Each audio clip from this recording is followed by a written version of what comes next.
De volta com o seu Jornal Anhanguera, agora 12:06. A polícia investiga a morte de um bebê de 9 meses lá em Cidade Ocidental, na região do entorno de Brasília. A mãe da criança foi presa suspeita de ter deixado a criança sozinha, uma criança de 9 meses, em casa. O Danilo Moreira tem os detalhes ao vivo. A polícia já sabe como esse bebê morreu. Ô Danilo, boa tarde.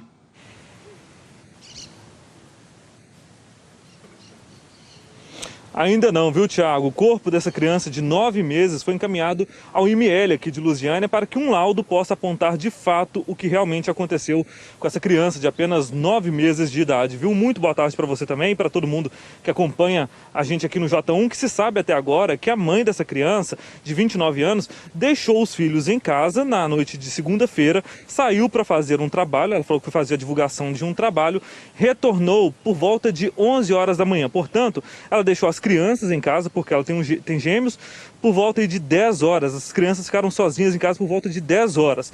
Quando ela retornou, encontrou o filho já desacordado, ele estava bem frio. Ela saiu desesperada, pedindo socorro. Uma pessoa que estava passando pela rua aí viu o desespero dessa mãe, parou um carro da polícia que estava fazendo ronda ali pelas ruas. Os policiais tentaram reanimar essa criança, mas esse menino precisou ser levado ao hospital. Chegando lá no hospital, os médicos fizeram atendimento, mas constataram já que essa criança, esse bebê de apenas 9 meses, estava sem vida. A equipe médica encontrou alguns hematomas aí no corpo dessa criança, então chamaram a polícia também para que pudesse investigar o caso. A mãe foi para a delegacia, prestou depoimento, confirmou que deixou as crianças em casa, então a polícia acabou autuando essa mulher aí por abandono de incapaz. A delegada Gilamar Castro, ela traz mais detalhes para a gente agora. Vamos ver. Segundo o perito, um laudo preliminar apontaria a asfixia. E a conclusão das investigações é que essa mãe, ela abandonou esses filhos, deixou 2 crianças de 9 meses dentro de casa por mais de 10 horas, o que com certeza veio a ocasionar aí esse mal a das crianças. Eram 2 gêmeos, que um deles veio a óbito.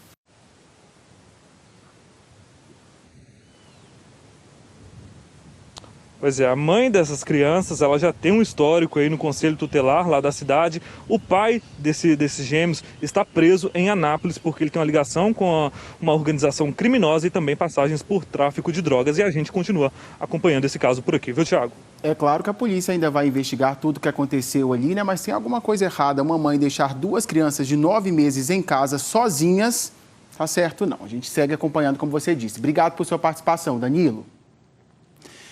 A Polícia Civil apreendeu hoje computadores usados para compartilhar pornografia infantil. Hoje foram cumpridos 10 mandados em 6 cidades. Quem chega com esse assunto é a Ludmila Rodrigues, que está inclusive acompanhando a operação. Daqui a pouquinho, então, a gente segue ao vivo com a repórter Ludmila. Agora sim está ok para falar com a gente. Ludmila, é com você. Boa tarde. Oi, Tiago. Boa tarde a você e a todos que acompanham o Jornal Anhanguera, primeira edição regional, em todo o interior do estado. Essa operação, inclusive, foram 10 mandados de busca e apreensão. Entre esses mandados, a polícia prendeu mais 8 pessoas, todas no interior do estado. Essa operação aconteceu hoje, não só aqui na capital, mas também em Anápolis, Morrinhos, Jataí, Inhumas e Bonópolis. Ao meu lado está uma das delegadas aí responsáveis por essa investigação, delegada Sabrina Leles. Delegada, eu começo perguntando para a senhora, surpreendeu até a polícia a questão de que entre esses presos tem 2 irmãos, né? Boa tarde. Boa tarde, exatamente. Nos surpreendeu sim, porque inicialmente nós contávamos com um investigado e por isso é tão importante ser muito diligente durante o cumprimento do mandado de busca, porque também foram verificadas as máquinas desse outro irmão que estava no mesmo local e foram encontrados aí material pornográfico infantil armazenado, grande quantidade de material pornográfico infantil. Delegada, e essas pessoas presas, eles compartilhavam e armazenavam, né? Mas compartilhavam de que forma? Tinha um grupo de WhatsApp, eles vendiam esses vídeos? Eles utilizam-se de softwares específicos, disponibilizados através da Dark Web, que a gente chama, né? Que é aquela internet mais obscura, muito utilizada mesmo para a prática criminosa. Através desses programinhas, dessas ferramentas específicas, eles compartilham entre si, mas isso a nível de rede mundial de computadores, e a polícia consegue individualizar esses usuários que têm essa prática. E aí nós acabamos autuando eles tanto pelo compartilhamento, quanto por armazenar esse material pornográfico infantil em suas máquinas, né, computadores, celulares, enfim. Agora, outro flagrante que vocês deram também, se a senhora puder, se não atrapalhar as investigações, mencionar a cidade que foi encontrada, já que a gente está ao vivo para todo o interior do estado, é um local onde tinham alguns objetos, vocês encontraram que dá a levar a suspeita de que ali também eram feitas gravações. Exatamente. Um dos alvos da cidade de Jataí possuía, ele era proprietário de grande quantidade de equipamentos utilizados, até quase profissionais mesmo, para a gravação de vídeos, além de ter quantidade que nos chamou muita atenção de bombons, chocolates, guardados no armário dentro do quarto dele, separado em pequenas porções, o que certamente pode sim ser utilizado para ter aliciado crianças, que talvez tenham participado aí dessas gravações. Então é uma investigação que continua, já que nesse local em específico havia muito material pornográfico infantil, mais de 10 tera, de arquivos de material pornográfico infantil, que será sim individualizado e analisado pela perícia para poder verificar essa possibilidade de produção e comercialização desse material. Tá certo, então, delegada Sabrina Leles, obrigada aqui pela participação do Jornal Anhanguera. Obrigada a vocês. Tiago, eu volto com você. Obrigado por sua participação. Como a Ludmila disse, 10 mandados de prisão cumpridos em 6 cidades aqui do estado. Obrigado, Ludmila. Agradeço também a sua entrevistada. E a Polícia Civil terminou a investigação sobre a morte de um soldado da Força Aérea Brasileira em Anápolis. Ele foi morto em março deste ano, depois de uma abordagem da PM. O Jonathan Moreira traz agora todas as informações sobre este caso. Qual foi a conclusão da Polícia Civil, hein, Jonathan? Boa tarde para você. Ô, Tiago, como é que tá? Boa tarde para você também, para todo mundo que acompanha a gente pelo interior do estado. A Polícia Civil aqui de Anápolis divulgou hoje pela manhã o resultado dessa investigação. 3 policiais foram indiciados. 2 PMs foram indiciados aí por disparo de arma de fogo e um terceiro policial foi indiciado por homicídio. As investigações apontaram que 2 policiais atiraram contra a motocicleta do Guilherme no momento em que ele passava pelo bloqueio. Foi nesse momento também que um terceiro policial atirou contra o jovem e esse disparo atingiu o abdômen da vítima. As investigações, então, apontaram que o Guilherme, então, começou uma perseguição, Na verdade, teve uma perseguição. Os policiais perseguiram o Guilherme e essa perseguição só acabou em uma das avenidas mais conhecidas aqui de Anápolis, a Avenida Brasil. O Guilherme, então, já chegou nesse ponto ferido. Ele foi socorrido por uma equipe do SAMU, foi levado para o Hospital de Urgências aqui de Anápolis, mas o jovem não resistiu e morreu no dia seguinte. Na versão dos policiais, registrada no boletim de ocorrência, diz que foi encontrado um revólver com o jovem. Só que a investigação não conseguiu elementos suficientes para comprovar ou descartar esta alegação. Os policiais foram afastados pela Corregedoria no mês de março.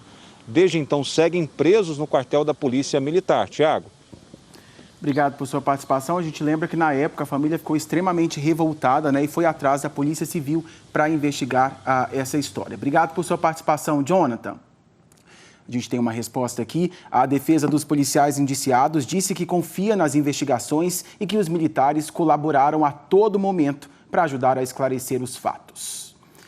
Deixa eu te mudar de assunto para contar agora que o motorista de um ônibus do transporte coletivo em Goiânia perdeu o controle do veículo e bateu em uma árvore. 23 passageiros ficaram feridos.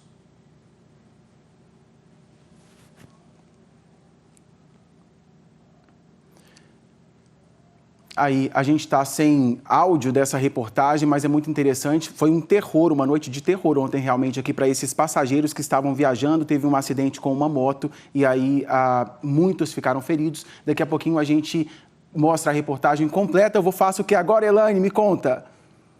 Emerson Ferreira, eu preciso saber o assunto que não está aqui. Vamos fazer o seguinte, vamos já chamar o Emerson Ferreira. Amigo, a gente chamou uma reportagem, não entrou, agora eu quero saber o que você tem para contar para a gente. Boa tarde. Oi, Tiago, boa tarde para você, boa tarde para todos. Tiago, a situação aqui é muito lamentável no sul do estado. Vê aqui um homem foi obrigado a indenizar o outro por R$8.000 por injúria racial, viu? Esse caso aconteceu aqui na cidade, eu vou explicar como esse episódio decorreu. Foi da seguinte forma, essa pessoa estava em casa e ouviu um barulho muito alto vindo da casa do vizinho. Então ele resolveu ir lá bater na porta e pedir para que ele abaixasse o volume do som, que estava muito alto e estava incomodando. Mas a partir daí começou uma grande confusão. Esse vizinho ameaçou a pessoa e também ofendeu, chamando de macaco. A vítima, claro, acionou a polícia e depois acabou acionando a justiça nesse caso.